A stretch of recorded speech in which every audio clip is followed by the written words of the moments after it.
आपको शो करेंगे किस तरह जो है आप आपस में जो लिनक्स वर्चुअल मशीन्स हैं उनको इस तरह कनेक्ट कर सकते हैं कि आप जो है एक कमांड अगर एक लिनक्स वर्चुअल मशीन पे चलाएंगे तो वो बाकी लिनक्स वर्चुअल मशीन से भी एग्जीक्यूट होगा, या आप अपनी ही लिनक्स वर्चुअल मशीन पे बैठ के जो है दूसरी लिनक्स वर्चुअल मशीन पे कमांड्स को जो है रन कर सकते हैं। तो जैसा कि आप देख सकते हैं हम लोग यहाँ पे जो है ना एक वैग्रेंट फाइल को यूज़ करेंगे यहाँ पे। अगर आप लोगों ने वैग्रेंट का नहीं पता तो ये जो है ना बेसिकली एक वर्चुअल मशीन्स को मैनेज करने वाली टूल है। इसकी बात मैंने अपनी पिछली वीडियो के अंदर भी की हुई जिसमें मैंने इंस्टॉलेशन भी सिखाई हुई है, उसका लिंक मैं आपको डिस्क्रिप्शन में दे दूँगा। तो आप देख सकते हैं मैंने जो है ना यहाँ पे 4 वर्चुअल मशीन्स बनाई है। इन 4 वर्चुअल मशीन्स पे जो है 3 में CentOS है और 1 में Ubuntu है। तो सबसे पहली चीज़ जो हमने करनी है यहाँ पे वो ये है कि हमने उस पाथ पे आ जाना जिधर हमारा वैग्रेंट फाइल हो। ओरिजिनली आपके पास सिर्फ यही वैग्रेंट फाइल होगा, बाकी 2 चीज़ें नहीं होंगी अभी के लिए। अब आपने करना कि आपने जो है ना कमांड प्रेस करनी है वैग्रेंट आप, ताकि आपकी जितनी भी वर्चुअल मशीन है वो रन करनी शुरू हो जाए। जैसा आप देख सकते हैं कि मेरी जो 4 वर्चुअल मशीन है वो इस वक्त सक्सेसफुली रन कर रही हैं। अब हम लोगों ने करना कि हम किसी भी वर्चुअल मशीन के अंदर चले जाते हैं, तो उसके लिए जो है ना हम लोग शेल कमांड का यूज़ करेंगे और स्क्रिप्ट बॉक्स। बस थोड़ी देर के अंदर हम जो है ना अपने वो स्क्रिप्ट बॉक्स वर्चुअल मशीन के अंदर जो है लॉगिन हो जाते हैं। पहली चीज़ हम लोग रूट यूज़र के तौर पे लॉगिन कर लिया, ठीक है। तो सबसे पहली चीज़ जो हम लोग करेंगे यहाँ पे वो ये है कि हम लोग जो है जाके अपने होस्ट नेम्स को चेक कर लेते हैं।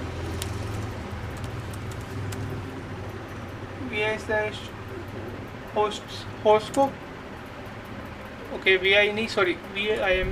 vi/hosts। अब यहाँ पे आपने करना क्या है कि आपकी जो है स्क्रिप्ट बॉक्स की वर्चुअल जो है IP एड्रेस है उसके पास, लेकिन अगर हमने जो अपना वर्चुअल जो बैकग्राउंड की फाइल देखें ना तो हमने देखा हुआ है कि हमने जो है ना सिर्फ अपने जो दूसरे वर्चुअल मशीन हैं उनके होस्ट नेम भी रखा है, बल्कि हम लोगों ने उनका IP एड्रेस दिया हुआ है। तो ये जो IP एड्रेसेस है ना ये आपने जो है ना उधर लिखवा और राइट कर देनी है इस फाइल के अंदर। तो सबसे पहले हम लिख लेते हैं 192.168.10.13 और जो होस्ट नेम रखा है वो इसी तरह 192.web02 और आखिरी कमांड IP एड्रेसेस का 15web03, ठीक है। तो इसको हम चेक कर लेते हैं यहाँ पे web03.3, ठीक है। अब इस फाइल को सेव एंड क्विट कर लेते हैं।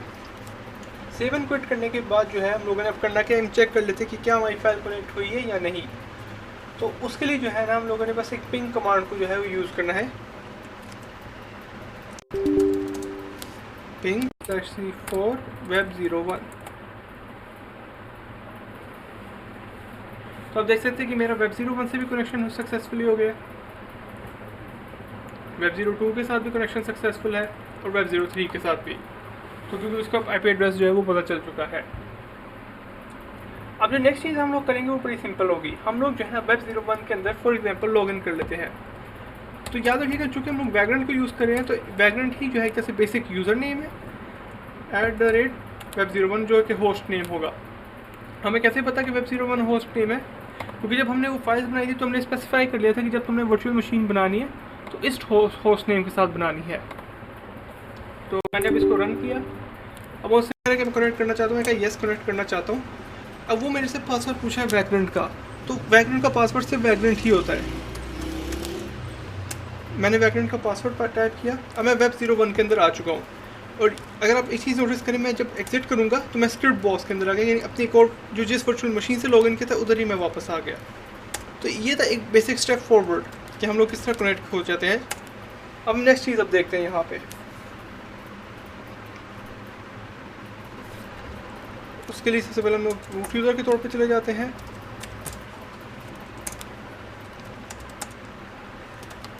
ठीक है। अब जो चीज़ हमने करनी है यहाँ पे वो ये है कि हम लोग जो है ना अपना मर्जी का एक यूज़र ऐड कर लेते हैं डेवऑप्स के नाम से। आप नाम कोई भी रख सकते हैं, लेकिन मैं यही रिकमेंड करूँगा कि अभी आप इसी नेम को फॉलो कीजिए। अब हम इसी यूज़र के लिए जो है ना एक पासवर्ड भी सेट करेंगे और अपनी आसानी के लिए हम लोग पासवर्ड भी डेवऑप्स ही रखेंगे। ठीक है, ये चीज़ हम लोगों ने कर ली। यहाँ पे पासवर्ड वगैरह सारा सेलेक्ट हो गया हमारा। अब इसी तरह जो है ना हम यहाँ से जो है बाहर निकल जाएंगे और फिर बाकी जितने भी है ना उन सब पे पासवर्ड अपने सेलेक्ट करेंगे। यानी कि जैसे मैं एग्ज़िट कर जाता हूँ, अब सॉरी एग्ज़िट, ठीक है। अब मैं जो है Web02 के अंदर चले जाता हूँ और वही पासवर्ड हमने सारा टाइप करना है, ठीक है।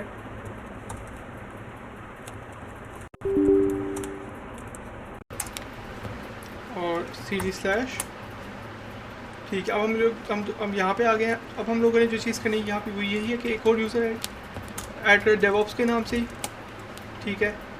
उसी यूज़र को जो है हम पासवर्ड प्रोवाइड कर देते हैं DevOps के नाम से, DevOps, ठीक है। अभी तक हम लोगों ने जो चीज़ की है यहाँ पे बेसिकली वो बड़ी सिंपल थी। हम लोगों ने जो थे कनेक्टेड थे अपनी दोनों वर्चुअल मशीन्स के साथ, यानी ये मेरा स्क्रिप्ट बॉक्स था तो मैं कनेक्टेड था Web01, Web02, Web03 के साथ, जिनमें से अभी हमने पहले दो के साथ जो है ना एक यूज़र ऐड कर लिया। ये भी हमने क्यों किया, ये अभी आपको समझ आ जाएगा, ठीक है। अब नेक्स्ट चीज़ जो हम लोगों ने करनी है, यहाँ पे एक फ़ाइल ओपन करेंगे ysudo के नाम से, और इस फाइल में इंसर्ट मोड के अंदर जाते हुए फिर हम लोग चले जाएंगे डाउनवर्ड और हमने पहुँचना है यहाँ पे।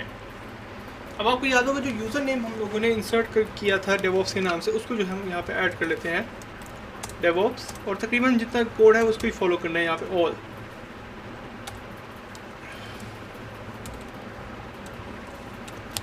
ये कोड लिख दिया। यहाँ पे थोड़ा सा हम डिफरेंट होंगे, यहाँ पे हम लिखेंगे नो पास WD,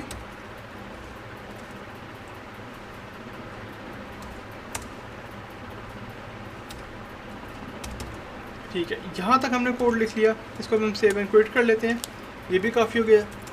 अब मैं वापस Web01 के अंदर चले जाता हूँ क्योंकि उधर भी जो था मैं लगाना भूल गया था। तो Web01 बैकग्राउंड रूट यूज़र के तौर पे लॉगिन कर लेते हैं हम लोग, CD/ और ysudo, और इसी तरह जिधर रूट है हमने उधर चले जाना है।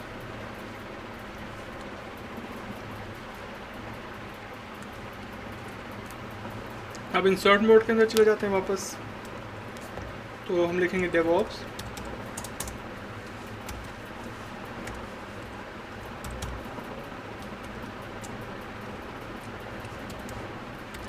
नो पास WD, ठीक है। अब तक कमांड सारा कुछ सेम है, एंड सेव एंड क्विट कर लिया हम लोगों ने यहाँ तक। अब तक कोड जो है ना तकरीबन हमारे यहाँ तक सही था। अब आ जाती है बात Web03 की, और Web03 में याद रखिएगा कि मैंने जो था ना यूज़ किया था उबंटू को। तो अगर मैं नॉर्मल एग्जीक्यूट करता हूँ अगर, तो यस, परमिशन डिनाइड। अब हुआ क्या है यहाँ पे, वो ये है कि उबंटू जो है ना ज़रा एक स्पेशल सिक्योरिटी का एक फ़ीचर लेता है। स्पेशल सिक्योरिटी नहीं, मतलब कि वो डायरेक्ट पासवर्ड नहीं लेता, ठीक है ना, यानी आपको डायरेक्ट उधर जाके लॉगिन करना पड़ता है। थोड़ी सी सरदर्द है, लेकिन इसको भी हम फिक्स करते हैं। पहले मैं जो है ना यहाँ से बाहर निकल आता हूँ।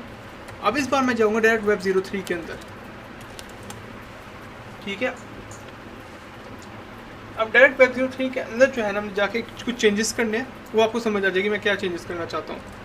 मैं रूट यूज़र के तौर पे आ जाता हूँ वापस, CD/, ठीक है ना। अब मैं ये कमांड रन करूँगा /etc/ssh, और आपके भी या उबंटू पे यही कमांड रन होगा /sshd config।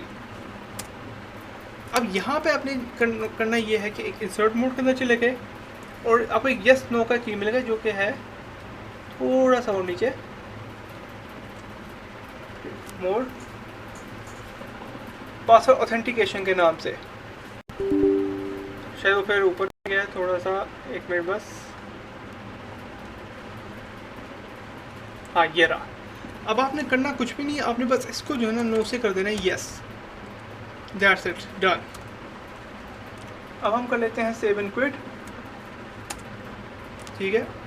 और यहाँ से निकलने से पहले एक और सबसे इम्पोर्टेंट चीज़, क्योंकि हम SSH के अंदर तब्दीली किया, तो सिस्टम CTL रीस्टार्ट SSH, इस सर्विस को हमने कर दिया रीस्टार्ट। अब हमने करना है कि यहाँ से फिर निकल जाते हैं, वापस एग्जिट कर जाते हैं और वापस जो है ना स्क्रिप्ट बॉक्स के अंदर आ जाते हैं।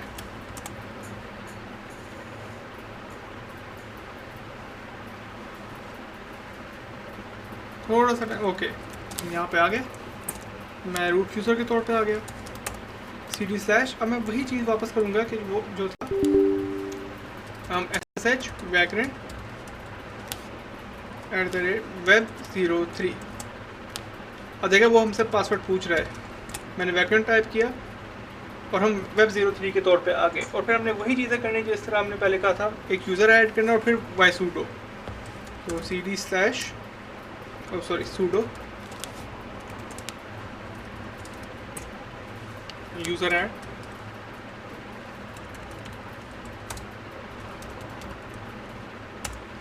DevOps यूज़र ऐड, जो यूज़र है उसका पासवर्ड, क्योंकि हम इस वक्त सिमिलर ही रखेंगे DevOps आसानी के लिए।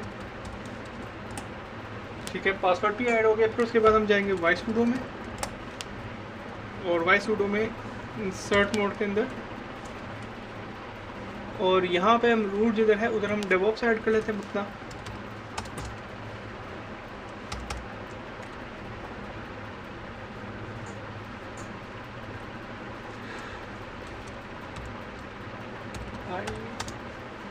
और इसी तरह जो कमांड पहले था no passwd/all,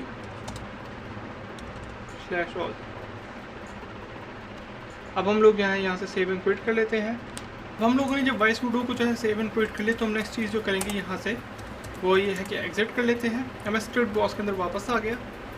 अब मान लीजिए मैं web01 के अंदर लॉगिन करता हूँ, लेकिन साथ ही मैं चाहता हूँ कि एक ये कमांड रन हो अप टाइम। अब उसने मेरे से पासवर्ड मांगा vagrant,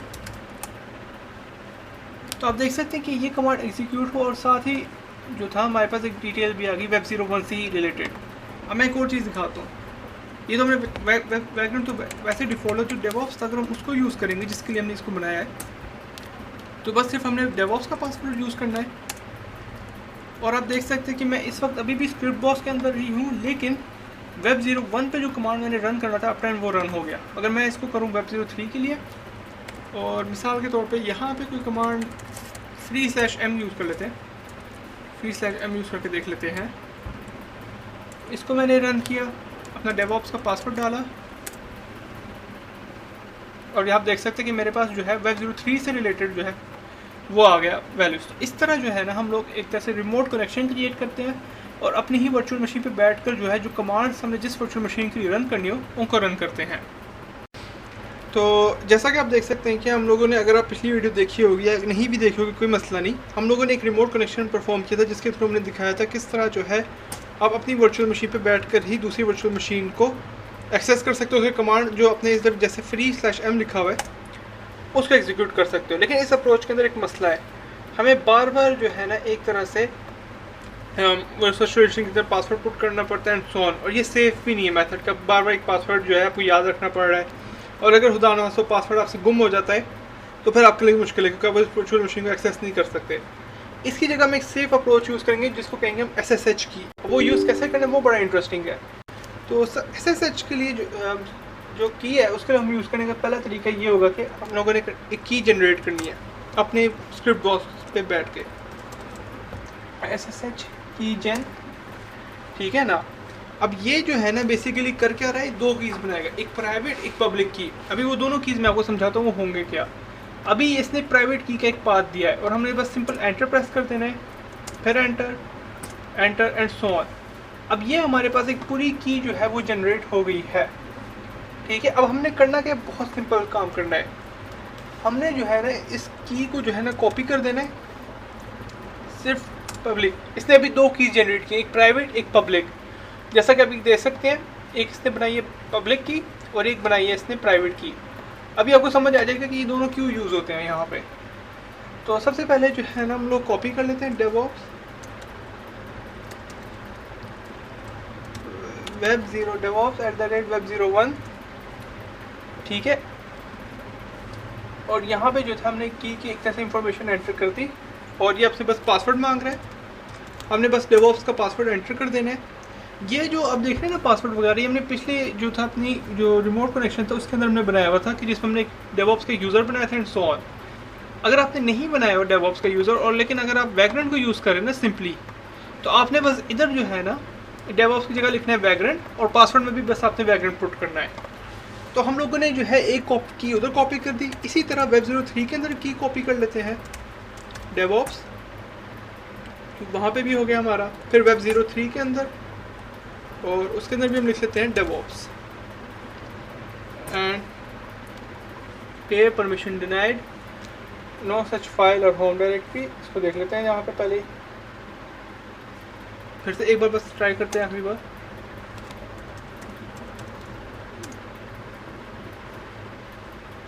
ठीक है, ये इसका जो है ना इशू देखते हैं यहाँ पे। मेरे से जो था ना उस वक्त जब मैं वैग्रेंट वेब 3 का बना रहा था, शायद कोई एरर हो गया था कि जिसकी वजह से वो डेवऑप्स को नहीं पहचान रहा या उसके पासवर्ड को। तो इसलिए मैंने फिर बाय डिफ़ॉल्ट जो था वैग्रेंट को यूज़ किया था, जो आप लोग भी अगर यूज़ कर रहे होंगे जिन्होंने पिछली वीडियो नहीं देखी होगी, तो वो मेरा जो था रन हो गया था। तो अभी के लिए जो है ना ये मैटर्स नहीं करता डेवऑप्स का क्या यूज़र का, क्योंकि हम लोगों ने अब ये इंश्योर करना है कि बगैर पासवर्ड के जो है हम प्योर कीज़ के थ्रू जो है अब जो वर्चुअल मशीन है उनको एक्सेस करेंगे। तो सबसे पहले इसका डेमो देते हैं हम लोग। तो SSH DevOps Web 01 up time. जब मैंने रन किया ना, इसने मेरे से कोई पासवर्ड पूछा ना कुछ, और कमांड उससे रन कर दिया। इसी को जो है मैं इस तरह लिखूँ, अगर कोई कमांड कुछ भी नहीं पूछा, इसको Web 02 पे एक्सेस करते हैं, कोई इशू नहीं निकला। Web 03 पे चूँकि ओके, क्योंकि ज़ाहिर है मैंने अभी जो था कॉपी नहीं किया था वहाँ पे, तो उसका सोल्यूशन अभी ये होगा कि अभी जो है ना इस एरर को मैं बाद में फिक्स कर दूंगा।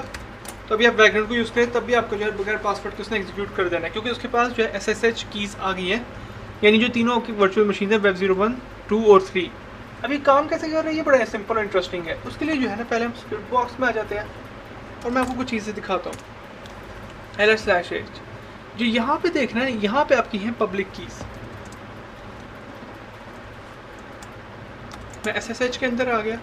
अब ये दो मेन कीज़ को समझिए आप, एक है पब्लिक, एक है आपकी प्राइवेट।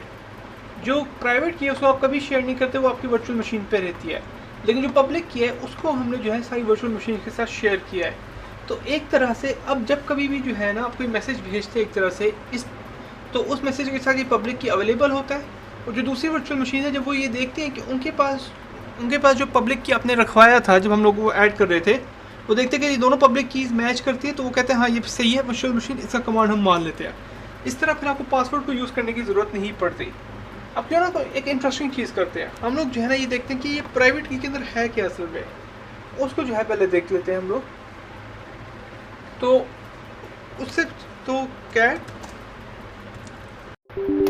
तो आप देख सकते हैं कि ये जो है आपकी पूरी प्राइवेट की है, ये बहुत बड़ी। लेकिन इंटरेस्टिंगली अगर मैं जो है ना यहाँ से निकालता हूँ एक पब्लिक की, तो वो बहुत सिंपल शॉर्ट होती है। अब हो क्या रहा है, सिंपली वो ये कि मिसाल के तौर पे जब कभी भी जो है ना किसी दूसरी वर्चुअल मशीन से इसके जो है इस वर्चुअल मशीन की तरफ मैसेज आएगा, तो ज़ाहिर है वो पब्लिक की लेकर आएगा, जिससे वो फिर पासवर्ड नहीं पूछेगा। अब इंटरेस्टिंगली मिसाल के तौर पर दूसरी वर्चुअल मशीन से जो है आया एक मैसेज, ठीक है, उसके पास एक पब्लिक की था, जो ये है हमारे जो हमने कॉपी करके भेजा था। अब उस पब्लिक की को जो है ना डिक्रिप्ट करना, क्योंकि मैसेज ऐसे नहीं आएगा कि अगर मैंने लिखा हो हेलो वर्ल्ड, तो वो हेलो वर्ल्ड की सूरत की फाइल ही आ रही है, टेक्स्ट फाइल, वो इंक्रिप्टेड होती है। उसको डिक्रिप्ट करने के लिए फिर हम लोग यूज़ करते हैं ये प्राइवेट की। अगर नहीं समझ आ रहा तो बस इतना सिंपल समझ लीजिए, ये दोनों चीज़ें ज़रूरी होती है। ये ज़रूरी होती है मैसेज को सेंड रिसीव करने के लिए, और ये ज़रूरी होती है उस मैसेज को डिक्रिप्ट करने के लिए, जो इंक्रिप्टेड मैसेज हमारे पास आता है। और अगर एक बेसिक सेंटेंस दिखाऊं कि ये किस तरह काम कर रहा था, कि जब हम लोग बगैर किसी लॉगिन के जो थी उसको एक्सेस करे थे, जैसे अभी आपके सामने शो किया, तो बड़ा सिंपल है, मैं आपको दिखाता हूँ। तो हमने किया क्या कि यहाँ पे हम लोग पहले लिख देते हैं SSH, ठीक है ना, यानी जो बेसिक बैकग्राउंड में जिस तरह काम कर रहा होता है, तो वो कर रहा होता है /i, ठीक है ना, .ssh/id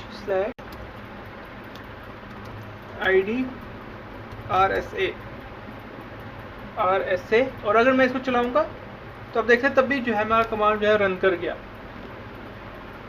तो ये इस तरह जो है ना हमारा बिहाइंड द सीन जो सारा काम होता है वो इस तरह हो रहा होता है हमारे सामने। तो यहाँ तक थी हमारी वर्चुअल मशीन का सारा कुछ।